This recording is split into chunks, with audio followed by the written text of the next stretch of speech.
বিএনপির রাজনীতি করার কারণে পরিবার থেকে ত্যায্য হওয়া কাজী রওনাকুল ইসলাম শ্রাবণকে অবশেষে যোগ্য সম্মান দিয়েছে বিএনপির ভারপ্রাপ্ত চেয়ারপারসন তারেক রহমান। সবচেয়ে কম বয়সী প্রার্থী হিসেবে শ্রাবণকে আসন্ন নির্বাচনে মনোনয়ন দিয়েছে বিএনপি। তার মধ্যে জেনজিদের আকর্ষণ করার পাশাপাশি ত্যাগী নেতাদেরও ইতিবাচক বার্তা দিয়েছেন তারেক রহমান। কাজী রওনাকুল ইসলামের সেই কঠিন পথ চলার আদ্যপান্ত থাকছে আজকের এই ভিডিওতে।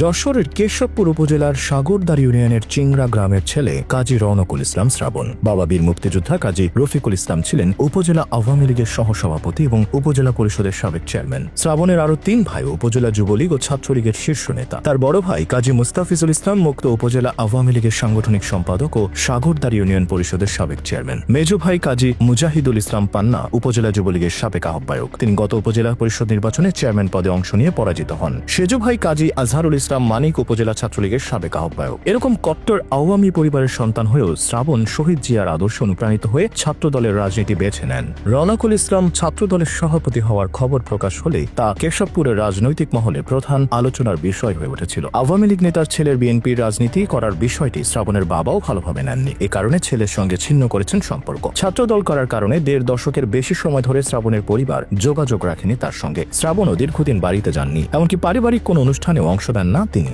রাজনৈতিক কারণে দীর্ঘ ১৭ বছর ঢাকাতে অবস্থান করছিলেন। দলের বিভিন্ন আন্দোলন সংগ্রামে শ্রাবণ সামনে থেকে দিয়েছেন নেতৃত্ব, যে কারণে বহুবার তাকে হামলা মামলার শিকারও হতে হয়েছে। ২০২২ সালের ১৭ এপ্রিল শ্রাবণকে কেন্দ্রীয় ছাত্র দলের সভাপতি করা হয়। পরে ২০২৩ সালের ১১ অক্টোবর শ্রাবণকে কেন্দ্রীয় বিএনপির নির্বাহী কমিটির সদস্য করা হয়েছে। দীর্ঘ ১ যুগ পর গত ২০ সেপ্টেম্বর কাজী রওনাকুল ইসলাম শ্রাবণ নিজ এলাকা কেশবপুরে আসেন। তার আগমনে হাজার খানিক মোটরসাইকেল ও যানবাহন যোগে স্বাগত জানান বিএনপি ও এর সহযোগী সংগঠনের নেতাকর্মীরা। সবার উদ্দেশ্যে শ্রাবণ বলেন, ২০১৯ সালে যখন আমি ছাত্র দলের কেন্দ্রীয় সংসদের কাউন্সিলে অংশ নেই, তখন আমার পরিবার থেকে আমাকে ত্যায্য করা হয়। আমার পরিবারের কোনো সদস্যের সঙ্গে আমার যোগাযোগ নেই, শুধু আমার গর্ভধারিণী মায়ের সঙ্গে আমার কথা হয়। এ বিষয়ে আমার পার্টিও অবগত। আমার পরিবারে যারা রাজনীতির সঙ্গে সম্পৃক্ত তাদের সঙ্গে কোনো সম্পর্ক আমার নেই। বিএনপির মহাসচিব মির্জা ফখরুল ইসলাম আলমগীর গত সোমবার বিকেলে ২৩৭ আসনে দলের প্রার্থীদের নাম ঘোষণা করেন। সেখানে কেশবপুর উপজেলা নিয়ে গঠিত যশোর ৬ আসনে প্রার্থী হিসেবে রওনাকুলের নাম ঘোষণা করা হয়। মনোনয়ন পাওয়ার পর রওনাকুল ইসলাম জানান, এই অনুভূতি ভাষায় প্রকাশ করার মতো নয়। কেশবপুর আসনটি দীর্ঘদিন ধানের শীষের ছিল না। শ্রাবণ জনগণের ভোটে এই আসন পুনরুদ্ধার করতে চান।